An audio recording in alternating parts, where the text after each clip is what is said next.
Hello everybody and welcome back. My name is Kari and today I am doing the mid-year book Freakout tag. I don't remember who this was originally started by, but I will go find them and link their channel down below and probably put it up on the screen. So there's that. I was not tagged, but this is just the time of year for that and it sounded fun. So here we go. Question number 1, best book you've read so far in 2019. This one I'm going to go with Earth by David Brin. This is a science fiction set in 2040 because it was published in 1990 and it's a 50-year science fiction, sort of apocalyptic almost book. And I also tabbed it, there's quite a few, but I absolutely love this one. I did a review on it, so I will leave that link down below if you want to hear more in-depth thoughts. But basically, the science is amazing, it's easily understandable, it's sort of a multi-formatted thing, lots of POVs, and just loved it. Number 2, best sequel you've read in 2019. I've read a lot of sequels, to be honest, but I think we're gonna go with Wild Rover No More by L.A. Meyer. This is actually the end of a series of 12 books.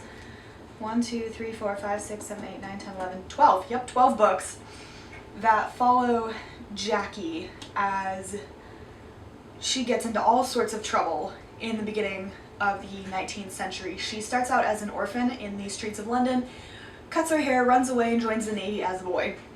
And it just goes from there. It's hilarious, and this book made me very nervous when I started it because the cover has her on a gallows.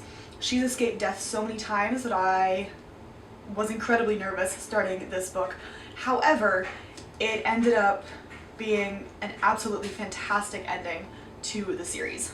Number 3, new release you haven't read yet but want to. The Poppy War would be one of them. I mean, this isn't technically really a new release because I think it came out sometime last year. I want to say towards the end, but the second one comes out in August and I still haven't read this one. So definitely need to get to it. I just haven't yet. Also though, Nocturna by Maya Montaigne. That one is actually a new release. It came out in May of this year and I have not gotten to that one. It is on my June TBR, but we'll see if I can do that in the next week. Number 4, most anticipated release for the next half of the year. There are 3 that immediately come to mind. Dark Age by Pierce Brown, which is the 5th in the Red Rising series. There we go. The second in the second trilogy. Dark Dawn by J. Kristoff, which is the conclusion to the Nevernight series, and the third book. Oh, they're all just muddled. The third and final book in the Strange Case of the Alchemist's Daughter series, which has its own name, The Adventures of the Athena Club, that's what it's called, by Theodore Goss. This one comes out in October, so I'm going to be doing a lot of rereading in the next couple of months, but I'm really excited to see where this one goes. Number 5, biggest disappointment. That one's hard. Probably though, Xenocide by Orson Scott Card. This is the 3rd in the Ender's Game, a quartet. And I really wanted it to be great and I wanted to enjoy it a lot, but it turns out that it's heavy-handed on the religion versus science front, and having read the first 2 books already, this is not a series that I can binge because it is, like I said, extremely heavy-handed, and I didn't want it to be. I wanted it to be fast-paced and good, but there just seems to be really nothing to it. Number 6, biggest surprise. For that we're going to go with Dragonfly and Amber by Diana Gabaldon because I was extremely nervous starting the second one and then proceeding to the third one, simply because of what the back says of this book. But I actually really enjoyed where it's going. I've heard that the first 4 are the best and then it kind of starts dragging out, which makes sense because they get longer and longer as they go. And realistically there's only so many pages you can write about 2 people. But like I said, I was happily surprised by how good this one was and also how good the third one was and how much I enjoyed them.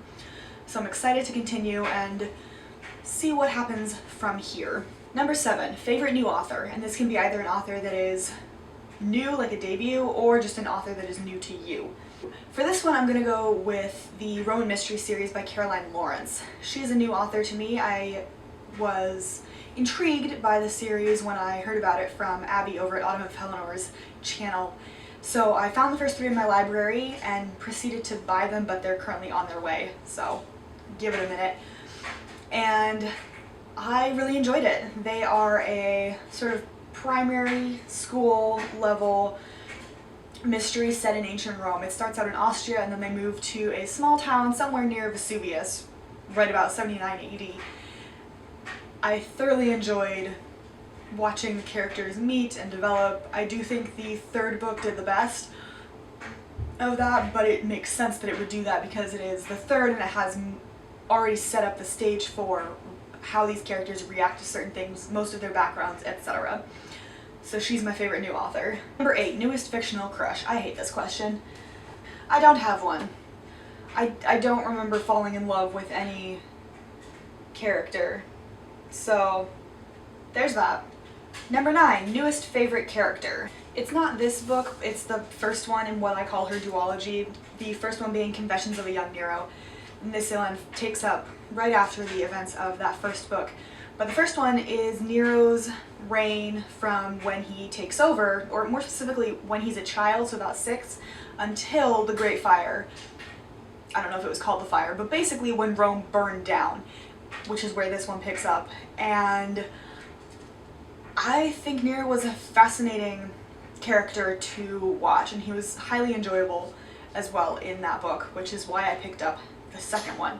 So I don't condone the things he did because he was awful, but I also recognize that history has vilified him to an extreme, and I'm thoroughly enjoying how she's trying to bring back his humanity. Number 10, book that made me cry. There isn't one. Moving on. 11, book that made me happy. Somewhere in the Mess. Gilded Wolves by Roshni Chokshi. That one made me very happy. The gemstone descriptions were absolutely breathtaking, and I thoroughly enjoyed the plot and how she wove in colonialism and the effects of that on these characters. It was just, I mean, that part didn't make me happy because colonialism was not great, but I loved how she wove that into a story, and it was such a good book. Number 12, most beautiful book you've bought or received thus far this year. I don't even know if I can answer this question. I think I might end up doing a video on my most beautiful covers when I get all of my books, which is happening soon, because I have so many. I buy them based on covers probably far too frequently, but we're gonna ignore that. For the sake of answering the question though, Winter of the Witch by Catherine Arden. This one is the 3rd in her Winter Night Chronicles trilogy, and we follow Vasya in medieval Russia as we look at religion versus, well, I mean, they're both religions. It's orthodoxy versus the old beliefs, and I love that. Her atmospheres are amazing. This is the British cover, and I got this because personally I think it's a lot prettier than the US cover. So that's my answer for this one. And number 13 is books you need to read by the end of the year, which obviously makes everybody on BookTube just cry and scream because all of the books, obviously, but none of us have the time to do that. So, let's see, I need to read these 2. I got a new Mercedes Lackey book that I need to read as well. I need to read these, The Poison Study. I need to read The Tiger's Daughter. I need to read Mistborn. I need to read The Way of Kings. I need to read Name of the Wind. I need to read The Poppy War, which is down in that pile. I need to read The Blade of Black Steel and the next one in that series. I need to read the rest of Game of Thrones. I need to read the rest of Outlander. I need to read these 1, 2, 3, 4, 5, 6, 7, 8, 9, 10, 11, 12, oh god, 15 piles of books I have over here that you can't see. I need to read all these nonfiction books over here. I got some historical fiction over there. I got more books coming up. So yeah, if you have recommendations based on what you can see or what you've heard me say, please tell me, because clearly I have problems and can't decide which ones I should be reading first. But, you know, that's what I need to read by the end of the year, just all of the books. I have no better answer. Anyway, hope you enjoyed, and I will see you in my next video. Bye.